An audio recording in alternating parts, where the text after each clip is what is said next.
আজকে আমরা পড়ব standard 5 English lesson 2 a feat on feet. F E A T feat feat মানে হচ্ছে কৃতিত্ব বা কীর্তি, আর এফডব্লিউটি ফিট মানে হচ্ছে পা বা চরণ। তো চলো শুরু করা যাক। Edmund Hillary and Tenzing Norgay were part of the British expedition. Expedition মানে হচ্ছে অভিযান। Edmund Hillary and Tenzing Norgay were the part of British expedition to Mount Everest in 1953। 1953 সালে মাউন্ট এভারেস্টের যে ব্রিটিশ অভিযানটা শুরু করা হয়েছিল তার অংশ হিসাবে ছিলেন এডমন্ড হিলারি এবং Tenzing Norgay. Colonel John Hunt led the expedition. Colonel John Hunt নামে একজন ব্যক্তি এই অভিযানটা পরিচালনা করছিলেন বা তিনি পরিচালক ছিলেন। Hunt selected A team of people. Hunt নির্বাচন করেছিলেন একদল লোক তিনি নির্বাচন করেছিলেন। অল অফ হুম, যাদের মধ্যে প্রত্যেকেই ওয়ার এক্সপিরিয়েন্স ক্লাইম্বার, যাদের মধ্যে প্রত্যেকেই ছিলেন অভিজ্ঞতা সম্পন্ন আরোহী বা পর্বতারোহী। Edmund Hillary a climber from নিউজিল্যান্ড। এডমন্ড হিলারি ছিলেন নিউজিল্যান্ডের একজন আরোহী। And Tenzing Norgay a Sherpa from India, এবং তেনজিং নোরগে ছিলেন ভারতের একজন শেরপা। ওয়ার ছিলেন অ্যামং দ্য 11 চুজেন ক্লাইম্বার্স। তারা ওই 11 জন নির্বাচিত আরোহীদের মধ্যেই ছিলেন। আফটার মান্থস অফ প্ল্যানিং, মাসের পর মাস পরিকল্পনা করার পর, the team began to climb, দলটি শুরু করেছিল আরোহণ করতে বা পর্বতে উঠতে। Out of all the climbers on the expedition, অভিযানের সকল আরোহীদের মধ্যে থেকে only 4 would get a chance to make an attempt to reach the summit. শুধুমাত্র 4 জনাই সুযোগ পেয়েছিলেন সামিট অর্থাৎ চূড়াতে, পর্বতের চূড়াতে ওঠার। Hunt the team leader, hunt যিনি ছিলেন টিমের নেতা বা দলের নেতা, সিলেক্টেড নির্বাচন করেছিলেন 2 টিমস, দুটো দল, অফ ক্লাইম্বার্স আরোহীদের।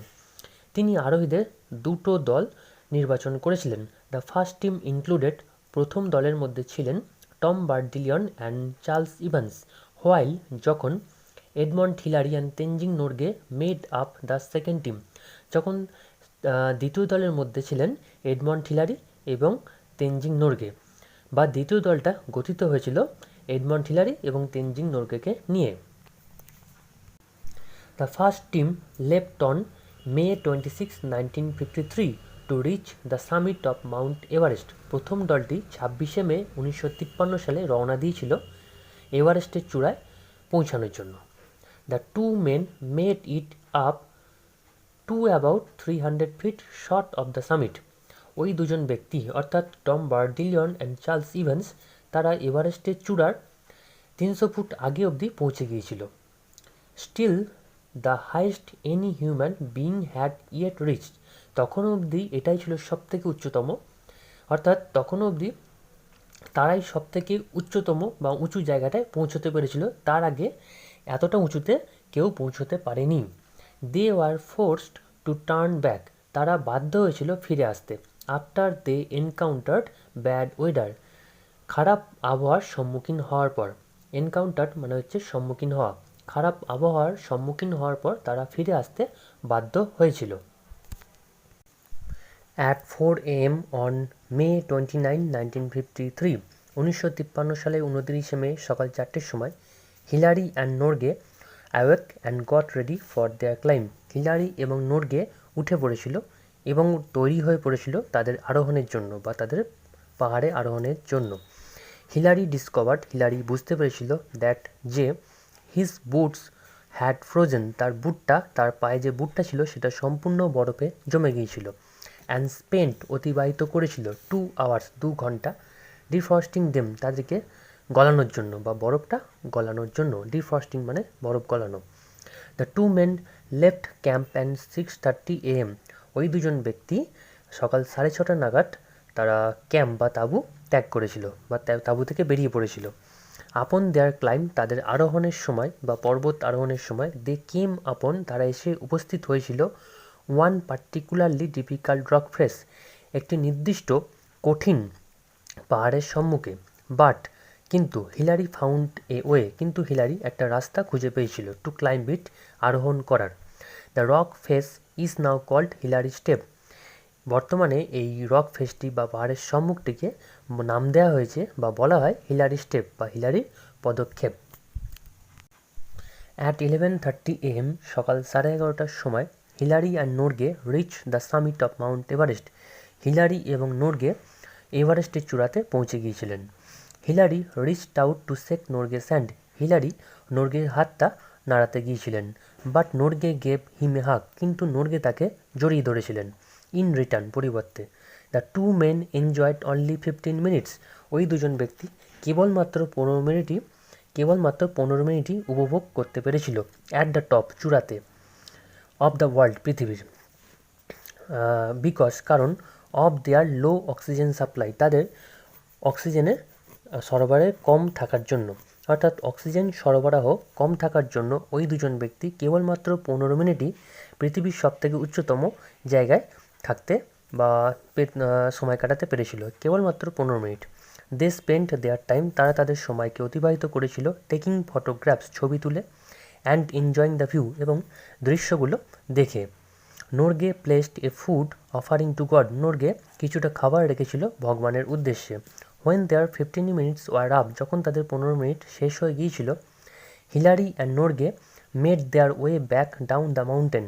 হিলারি এবং নোরগে পাহাড়ের তলায় আস্তে আস্তে নামতে শুরু করেছিল।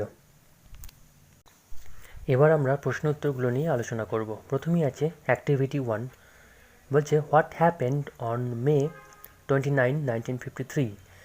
1953 সালে 29শে মে কী ঘটেছিল? Follow the given sequence and describe. বলছে তলায় কিছু পর্যায় পরস্পর দেয়া আছে, সেগুলোকে বর্ণনা করে লিখতে হবে। অর্থাৎ দেখো সকাল 4টের সময় কী হয়েছিল সেটা লিখতে হবে, 6:30টায় কী হয়েছিল সেটাও লিখতে হবে, 11:30টায় এবং 11:45-এ কী হয়েছিল সেগুলো পরস্পর সাজিয়ে লিখতে হবে। তো দেখো প্রথমে আছে 4 AM। কী হয়েছিল? At 4 AM on May 29, 1953, Hillary and Norgay awoke and got ready for their climb. At 6:30 AM. At 6:30 AM কী হয়েছিল? The two men left the camp at 6:30 AM. 11:30 AM. At 11:30 AM, Hillary and Norgay reached the summit of the Mount Everest. At 11:45 AM. At 11:45 AM, Hillary and Norgay made their way back down the mountain. এবার আছে activity 2A, find out the names of the glacier. খুঁজে বার করো glacier বা হিমশৈলের নামগুলো from the route map, ওই route map থেকে, of Hillary এবং তেনজিং নোরগে। হিলারি এবং তেনজিংয়ের রুট ম্যাপ থেকে বা রাস্তা থেকে যে ম্যাপটা ছিল সেই ম্যাপ অনুযায়ী যে গ্লেশিয়ার বা হিমশৈলগুলো ছিল সেখানে তার নামগুলো খুঁজে বার করো। 1 is done for you, একটা তোমার জন্য করে দেওয়া আছে। দেখো তোমাদের বইয়ের পেজ নাম্বার 24 একদম ওপরের দিকে ওপরের ডান দিকে একটা ম্যাপ দেওয়া আছে। সেই ম্যাপের মধ্যে হিমশৈল বা গ্লেসিয়ারের নামগুলো লেখা আছে, সেগুলো পরস্পর দেখে নিয়ে কী আছে। 1 নম্বর আছে ইস্ট রংবাক গ্লেশিয়ার, 2 নম্বর আছে খুম্বু গ্লেশিয়ার, 3 নম্বর ক্যাংশুং গ্লেশিয়ার। তারপরে অ্যাক্টিভিটি 2-এর বি বা অ্যাক্টিভিটি 2B কী বলছে? Arrange the glacier from north two south, 1 is done for you।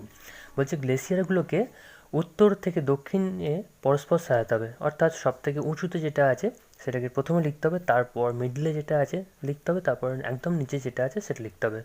North two south অর্থাৎ উত্তর থেকে দক্ষিণ অনুযায়ী পরস্পরভাবে গ্লেশিয়ারগুলোকে সাজাতে হবে। 1 is done for you, একটা তোমার জন্য করে দেওয়া আছে। তো প্রথমে কি আছে? প্রথমটা হচ্ছে সব থেকে টপে রয়েছে বা নর্থে রয়েছে ইস্ট রংবাক গ্লেশিয়ার, তারপর 2 নম্বর রয়েছে খুম্বু গ্লেশিয়ার, 3 নম্বরে ক্যাংশুং গ্লেশিয়ার। এবার activity 3, let's answer the following question, অর্থাৎ নিম্নলিখিত প্রশ্নের উত্তরগুলো দাও। প্রথম প্রশ্ন আছে who was the leader of the British Everest expedition of 1953। 1953 সালে যে ব্রিটিশ এভারেস্ট অভিযানটা হয়েছিল তার লিডার কে ছিল? অ্যান্সার হচ্ছে colonel John Hunt was the leader of the British Everest expedition of 1953। বিয়ের দাগের প্রশ্ন হয়েছে how many climbers were chosen for the expedition, কতজন আরোহীকে নির্বাচন করা হয়েছিল এই অভিযানের জন্য? উত্তর হচ্ছে 11 climbers were chosen for the expedition. সিয়ের দাগের প্রশ্ন how many climbers got the chance to climb to the top, বলছে কতজন আরোহী অবশেষে সুযোগ পেয়েছিল এভারেস্টের চূড়াতে ওঠার জন্য? অনলি বা 4 climbers got the chance to climb to the top, 4 climbers got the chance to climb to the top. এবার ডি এর দাগের প্রশ্ন কি বলছে, who were the members of the first team, অর্থাৎ প্রথম দলের সদস্য কে কে ছিলেন। অ্যান্সার হচ্ছে Tom Bourdillon and Charles Evans were the members of the first team.